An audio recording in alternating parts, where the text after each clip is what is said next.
Anyway, I made you something as a thank you gift.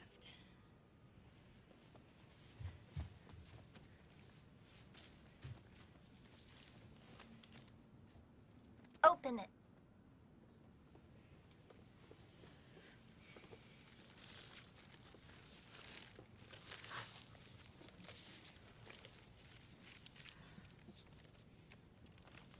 I went through your pictures and picked my favorite ones. And it took me forever because there's so many good ones.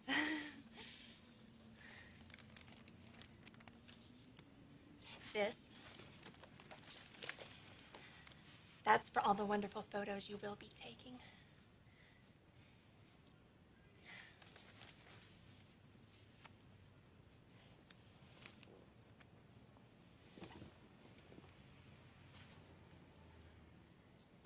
Oh. I've had a strange day. Thank you.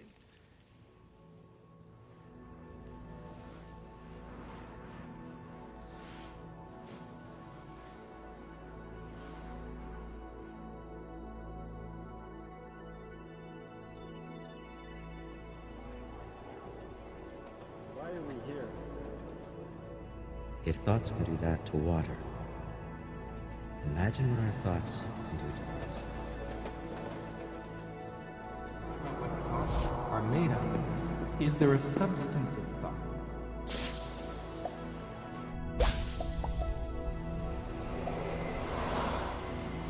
This is a dream that I'm dreaming. Just as in a dream, you dream different characters can emerge and come out to you and talk to you and meet you and so forth, it's possible to go to another level of dreaming where you can become each of the characters that you dream. Go backward and forward in time. Time is relative.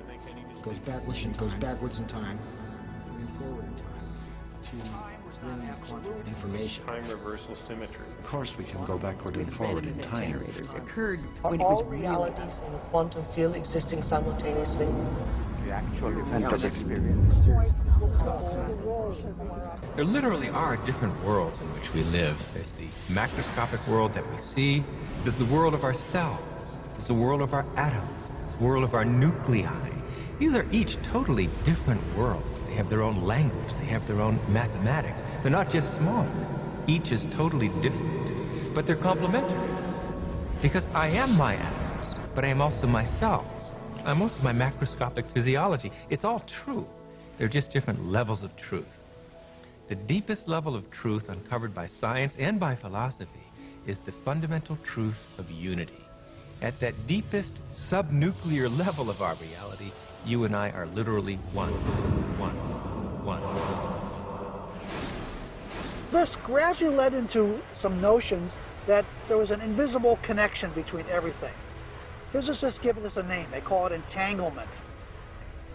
As Einstein put it, he didn't believe that quantum mechanics could be true because it required that there be spooky action at a distance. That was his term. And what he meant is that when we have our ordinary sense of the way that the fabric of reality is, it seems like these two places are absolutely in space, they're separate, and never the twain shall meet. But in fact, it's not true. At some deeper level that we can't see with our eyes very clearly, two places in space are the same. They are co-located, coexisting. So if we imagine that common sense, the way common sense literally meaning that your senses tell you about the world, if that's the way the world is actually constructed, then things like psychic and mystical experience don't make any sense at all.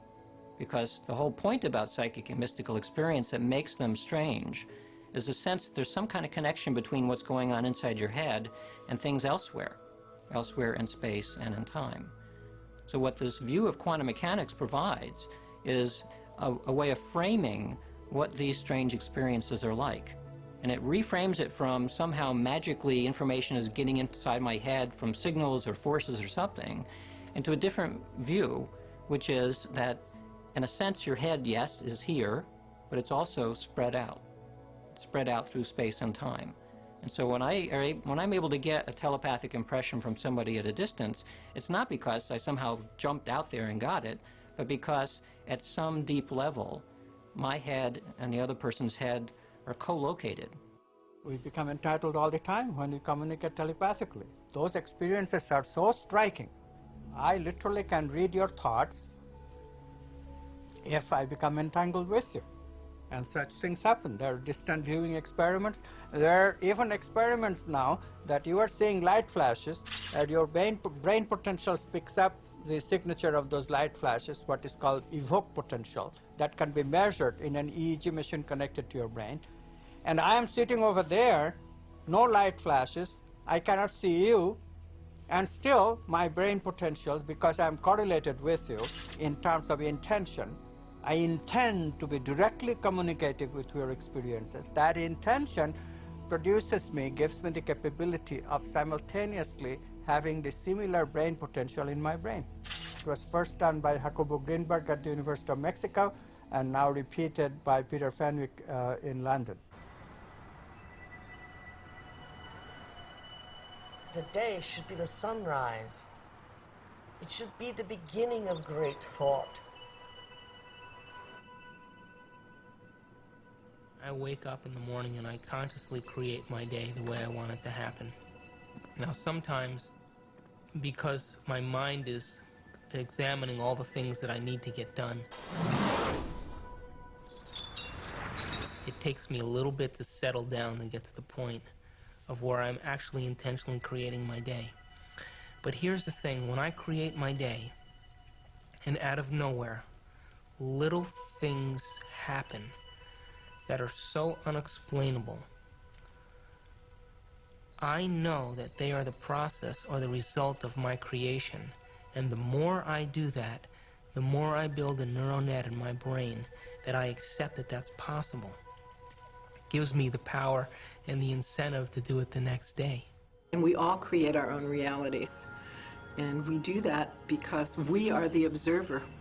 We are each the own observer of our own reality. And each of our individual consciousnesses creates our own individual reality in the most amazing way. My son, Evan, the physicist, says, you know, it's an additive thing. I mean, if I'm holding one reality and someone else is holding another reality, I mean, it's the Super Bowl this afternoon.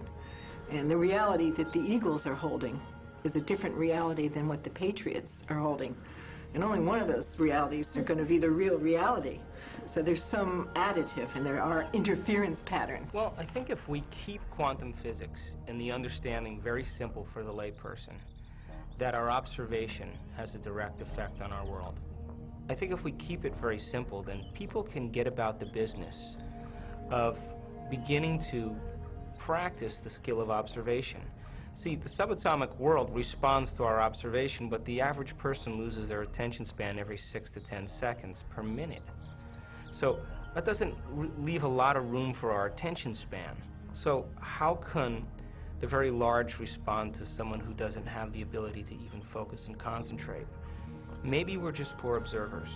Maybe we haven't mastered the skill of observation, and maybe it is a skill. And maybe we're so addicted to the external world and so addicted to the stimulus and response to the external world that the brain is beginning to work out of response instead of out of creation. If we're given the proper knowledge and the proper understanding and given the proper instruction, we should begin to see measurable feedback in our life. If you make the effort to sit down and design a new life, and you make it the most important thing, and you spend time every day feeding it like a gardener feeds a seed, you will produce fruit.